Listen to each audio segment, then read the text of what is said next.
محترم ساتھیوں، حق موجود آج ایک اہم موضوع کے ساتھ حاضر ہوئے ہیں۔ آج کا موضوع ہے کہ وہ کون سی 3 چیزیں ہیں جن کے بغیر مراقبہ کامیاب نہیں جا رہا۔ یہ مجھ سے 12 سوال کیے گئے کہ ہم لوگ مراقبہ کر رہے ہیں لیکن ہمیں کامیابی نصیب نہیں ہو رہی، تو اس کی وجہ کیا ہے؟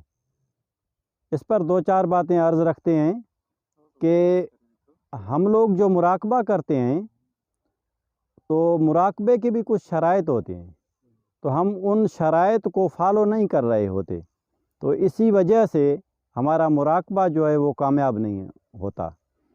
تو مراقبے کے کامیاب ہونے کے 3 شرائط ہیں۔ اس میں پہلا شرط جو ہے وہ ہے ایصال ثواب، جس کو ختم خواجگان بھی کہتے ہیں، ختم بھی کہتے ہیں، فاتحہ بھی کہتے ہیں۔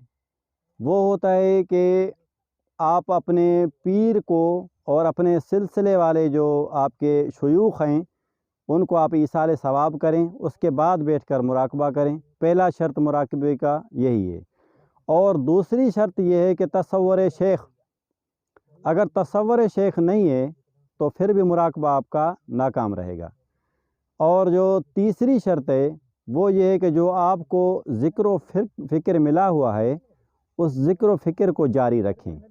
جو سانسوں کی عبادت ملی ہوئی ہے اس سانسوں کی عبادت میں گہرائی پکڑیں۔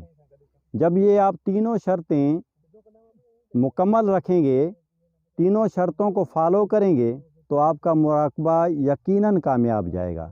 تو یہی 3 شرائط ہیں جن سے ہمارا مراقبہ کامیاب ہوتا ہے۔